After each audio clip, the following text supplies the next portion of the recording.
Origine des conflits actuels dans l'Est de la RDC. Une question qui refuse de mourir. Dans les collines et les plateaux de l'Est du Congo, une question résonne de génération en génération. Qui appartient réellement à cette terre? C'est une question aiguisée par la guerre, instrumentalisée par la peur, et obscurcie par des décennies de désinformation. Au cœur de cette controverse se trouvent les communautés tutsi congolaises.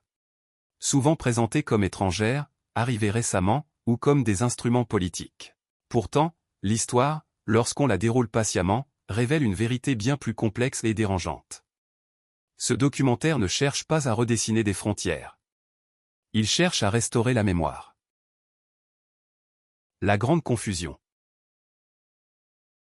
Une grande partie de l'hostilité actuelle envers les Tutsis congolais repose sur une seule hypothèse erronée. L'idée que leur présence au Congo aurait commencé après 1960, à la suite des bouleversements survenus au Rwanda. Cette confusion amalgame volontairement différentes vagues migratoires, différents siècles et différentes réalités politiques en un seul récit de « l'étrangeté ». Mais l'histoire ne fonctionne pas ainsi.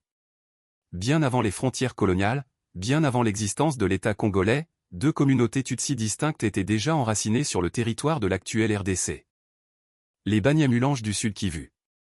Les Banyarwanda du Nord Kivu. Leurs histoires sont distinctes, anciennes et documentées. Les Banyamulanges, un exil devenu patrie, XVIe siècle. L'histoire des Banyamulanges ne commence pas avec la colonisation, mais avec une crise royale. À la fin du XVIe siècle, le royaume du Rwanda est secoué par une violente guerre de succession. Le roi Ndahiro Dosiamatar fait face à une rébellion menée par son propre frère, le prince Bamara. Vaincu et condamné, le prince Bamara choisit l'exil plutôt que la mort.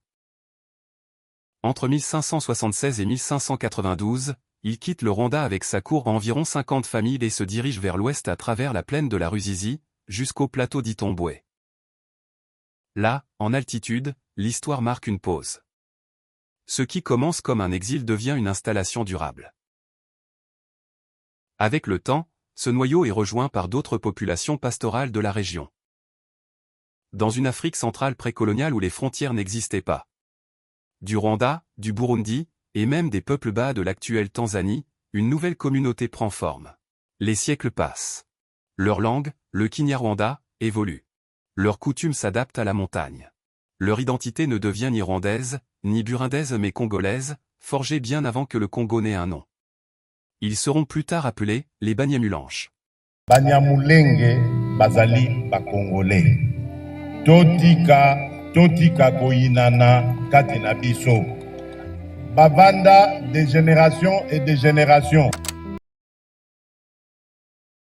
Les Banyarwanda. Quand le Nord Kivu était le Rwanda, XVIIe siècle. Plus au nord, une autre histoire se déroule tout aussi ancienne, tout aussi ignorée. Au XVIIe siècle, le royaume du Rwanda est en pleine expansion. Sous le règne du roi Ruganzu Dundori, 1600-1623, l'autorité royale s'étend vers l'ouest jusqu'à le lac Kivu. Les montagnes des Virunga. Le Masisi.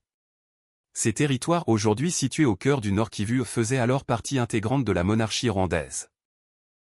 Leurs populations n'ont pas migré vers le Congo. Le Congo n'existait pas encore. Plus tard, sous le roi Kigeri II Mueshera, 1648-1692, le contrôle est consolidé par la conquête de Gishari, Kamuronsi et Ngugu. Pendant des générations, ces territoires sont administrés comme des chefferies rwandaises jusqu'à ce que les plumes européennes redessinent la réalité africaine. Quand l'Europe a divisé ce que l'histoire avait uni. En 1885, la conférence de Berlin découpe l'Afrique en colonies à l'aide de règles et de lignes droites et non d'histoire vécue. Des peuples ayant cohabité pendant des siècles se retrouvent soudain séparés par des frontières qu'ils n'ont jamais choisies.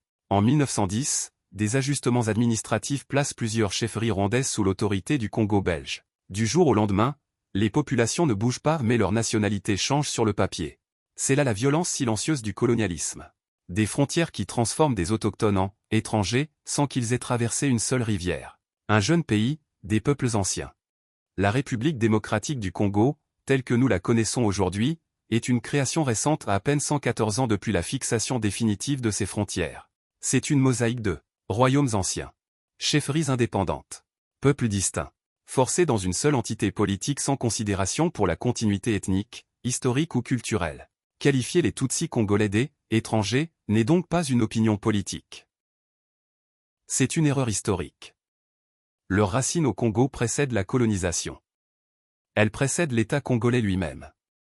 It is again, you see, this is the whole distortion of it. You are saying it as if Rwandophone communities are Rwanda's problems. Rwandophone communities are Congolese. This is the point of departure that messes up the whole understanding. But Rwanda had troops in are Congo to deal with... Are Rwandophone communities Congolese or not? They're Congolese, but there are also many Rwandans. They should be treated as such, first of all. Le véritable défi. L'histoire ne peut être effacée. Les frontières ne peuvent être abolies. Mais les mensonges peuvent être confrontés.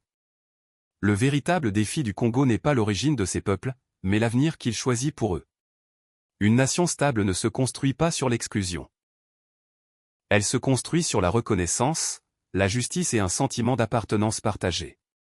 L'État congolais porte la responsabilité de protéger tous ses citoyens, combattre la haine ethnique, promouvoir la cohésion sociale, construire une identité nationale fondée sur la réalité historique, et non sur la convenance politique. L'unité n'exige pas l'uniformité. Une nation peut être forte, précisément grâce à sa diversité. Vive la République démocratique du Congo. Vive le peuple congolais. Vive tous les véritables patriotes qui cherchent à façonner un nouvel avenir pour tous les Congolais. Sans division ni haine, mais fondé sur une sécurité fiable et le progrès.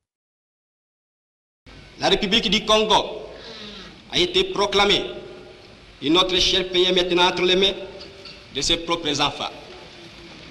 Ensemble, mes frères, mes sœurs, nous allons commencer une nouvelle lutte sublime qui va mener notre pays à la paix, à la prospérité et à la grandeur. Nous allons établir ensemble la justice sociale et assurer que chacun reçoive la juste rémunération de son travail.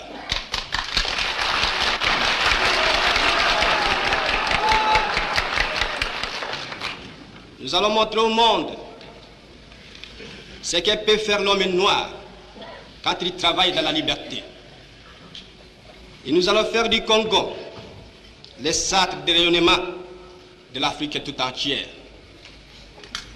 Nous allons veiller à ce que l'été de notre patrie profite véritablement à ses enfants. Nous allons revoir toutes les lois d'autrefois et en faire de nouvelles qui seront justes et nobles. Nous allons mettre fin à l'oppression de la pensée libre et faire en sorte que tous les citoyens jouissent pleinement des libertés fondamentales prévues dans la Déclaration des droits de l'homme.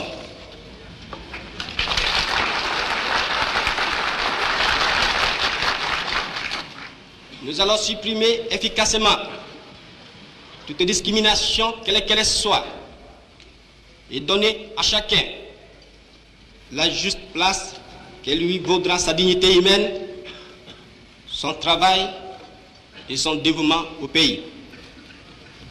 Nous allons faire régner non pas la paix des fusils et des baïonnettes, mais la paix des cœurs et de bonne volonté.